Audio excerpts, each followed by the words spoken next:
அரக்கர்கள் வானில் இருந்து இறங்குவதில்லை, மனிதன் தான் தீமை செய்து அரக்கனாகிறான். இதயத்தில் தர்மம் என்றும் உறங்குவதில்லை, இதை உணர்பவன் தானே மீண்டும் மனிதன் ஆகிறான். இங்கு எதை தேடி வந்தோம் என்று, எதுவாக ஆனோம் என்று அறியாதவன் மிருகமாகிறான்.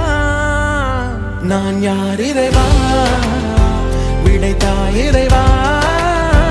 நான் யார் இறைவா, பதில் சொல்ல மண்ணில் வருவாயா. நான் யார் இறைவா, விடைத்தாய் இறைவா.